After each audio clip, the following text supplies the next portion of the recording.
So I'm so excited to be with you here, Miles, because we're going to talk a little bit about rare coins.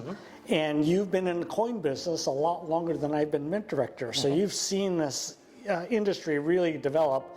But I want to find out personally from you, where did you get your interest in pre-1933 coins?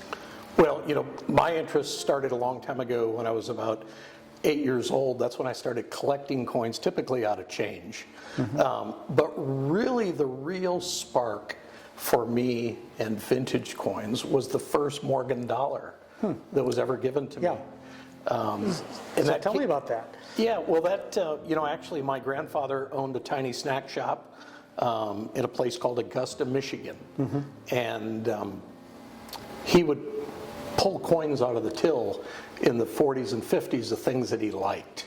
And I remember one Christmas in the 1970s, I got a silver dollar in my stocking that I'm assuming that came from that till years ago. It's better than the lumps of coal that I got. That's it. But I got a silver dollar. It was a circulated coin.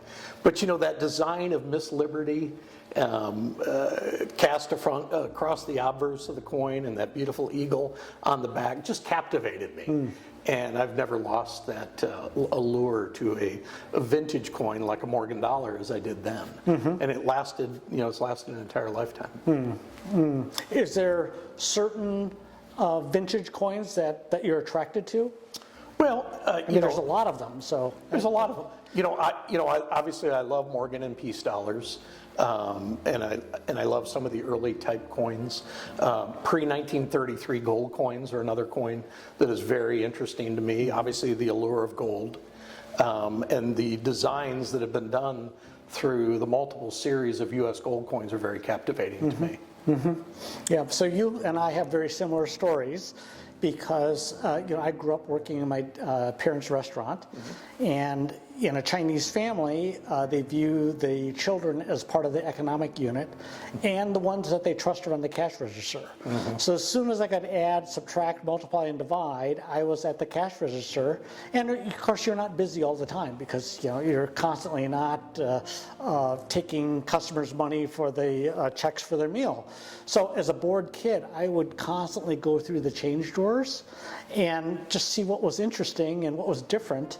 And that's how I kind of got into vintage coins, was noticing, so this tells you how old I am, you could still find a large Indian head penny used in change at the time. And so that among the early Lincoln pennies and the small Indian head pennies were some of the ones that I collected.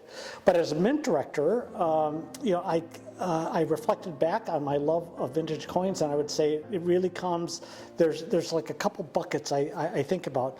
One is I particularly love pre-1933 gold. And that's because when Americans were asked by their government to turn in all their gold money in 1933, those coins should not exist today. But they exist because not all Americans turned in their gold and obeyed what the government asked them to do. And to me, that indicates a bit of the rugged, independent spirit that a lot of Americans have. And so when I hold a pre-1933 in my hand, I went, here's an act of civil disobedience to what they thought was a wrong thing that their government was doing. And so so all those coins in general kind of represent that ethos of American independence to me. The second reason was when I looked at some of these coins that I got from the cash register, it has translated over time to that golden period of what I consider the golden period of American coin design, which was from roughly 1900 to about 1935. And during that time, a lot of thought was given to what was put on the coin. And it was really a reaction to President Roosevelt, who felt that at the turn of the century when he was president, America wasn't going to disappear, so why should its coins look like a European country's coins? He wanted true American ambassadors of what our values were. And so we asked for all of our coinage to be redesigned. And so you ended up with the Augustus St. Gaudens designing the eagle, which is a $10 piece, the double eagle, which is a $20 gold piece, as well as some of his understudies like James Earl Fraser, who did the Buffalo nickel, Adolph Weinman, who did the Walking Liberty 50-cent piece.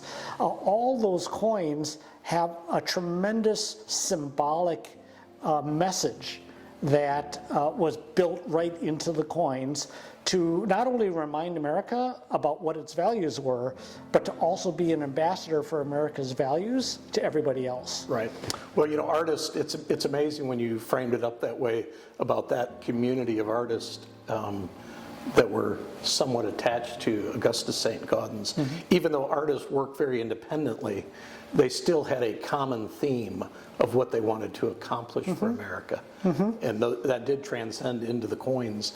And it wasn't just one-offs of guys having different ideas, but there was a collective feeling, and I'm sure caused by, even though St. Gaudens passed away in 1907, the first year of the gold, $20 gold piece, St. Gaudens, and then the $10 Indian, that theme that he wanted transcended into that community.